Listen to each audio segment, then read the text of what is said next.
Good evening, folks. Welcome to another episode of Beer Rating with Sean Connors. I have my niece with me today. We actually did a beer review together 2 Christmases ago, and she's here for a visit.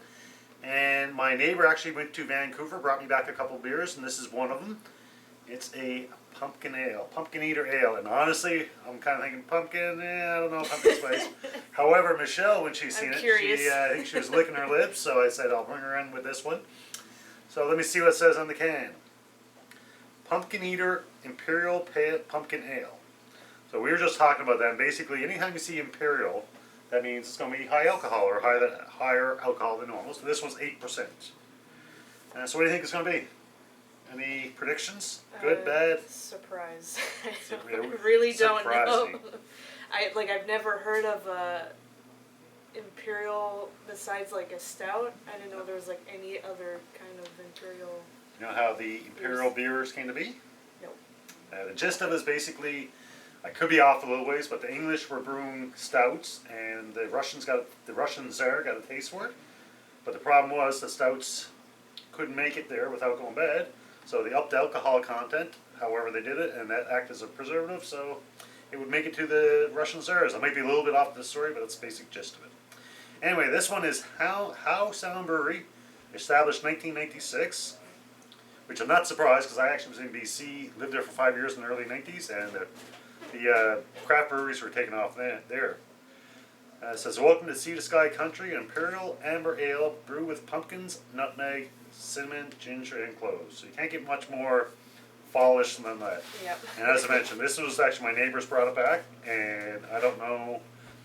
That's the thing, even the beers, if I don't think I'm going to like them, I love trying things that are totally kind of weird. So, to Whitney and Travis, thanks for bringing it back. And they actually brought me back 4 different ones, so next couple of weeks, hopefully we'll hit them.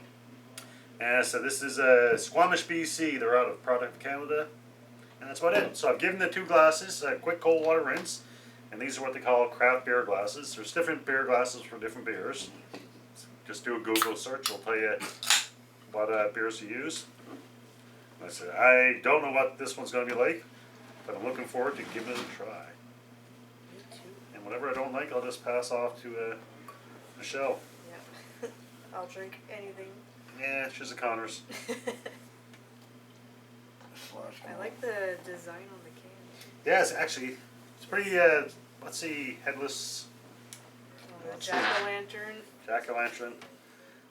Headless horseman, pumpkin. So it's actually strong smell. I can actually smell it from here. And what do we say? An amber ale? An amber ale.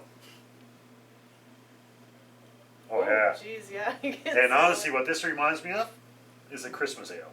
It doesn't even smell like pumpkin. Yeah. At all. I can smell the spices, the nutmeg, and the clove, and yeah. A lot of the Christmas ales. Actually, the last review we did was a Christmas beer. And I'm not a big fan of a lot of Christmas beers because they are kind of spicy. Yeah, this one, pumpkin, nutmeg, cinnamon, ginger, and cloves. Other than the pumpkin, to me, this would be a Christmas ale. Yeah. All right. So, what do you think of the smell? All I can smell is the spices, but I don't smell any pumpkin at all. Actually, I'm getting almost all cloves. Yeah. All right. Cheers. Cheers.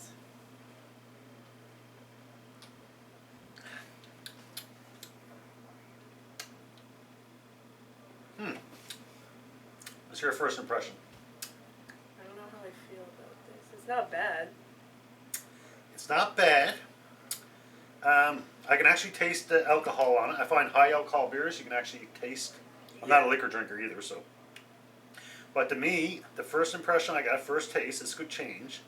It tastes almost between a stout and a Christmas ale. Yeah, I agree.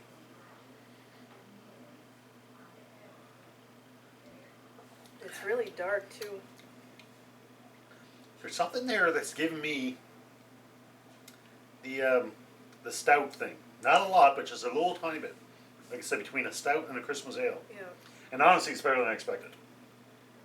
I don't taste the pumpkin or smell it at all. I was expecting it to be more like lighter because it's an amber ale, right? Yeah. But it's really dark. Yeah. But if you put it up to light, though, you can see it is amber for sure. I know you guys can't see that out in viewing it, but if you put a light to it, it's definitely amber. True. More than dark. Yeah. Honestly, it's better than I expected. When I said pumpkin, I mean, I'm not a pumpkin spice kind of guy, which I'm not really getting the pumpkin. You can definitely get the spice off it, and for me, it's the cloves, which is why it reminds me of a Christmas ale. Mm-hmm. Take one more taste just to see.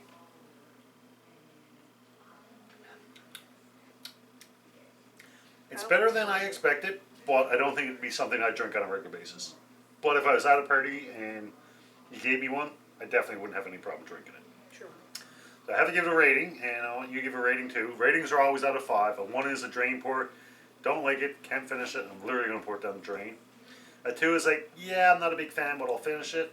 A 3 is a good beer. A 4 would be a very good beer.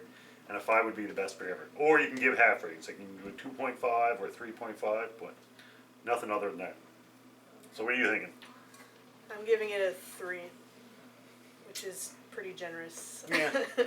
I don't mind. I would drink the whole thing, but it's not something that I would order if I was at a bar or. If I did buy order, for it'd be just because it's something I've never had before, and it'd be a one-time thing. Just to try it out, but it's not that. It's not my favorite. So you're giving it a 3. I'm leaning towards either a 2.5 or a 3. Yeah. But I have to take another sip. And I was being generous with the 3. I could probably, well, I don't know. Yeah, 3. I'm going to stick with my 2.5 because I know I am finishing it, obviously. But to say it's a good beer, it's not a bad beer, but to say it's a good beer, I think that would be... But I could like still finish it. I wouldn't Yeah. oh no, here, take it. That doesn't happen very often. No. Yeah, like I said, honestly, I was expecting like a 1.5 or a 2. It's better than I expected. I'll give it a 2.5, but it's a strong 2.5. Yeah.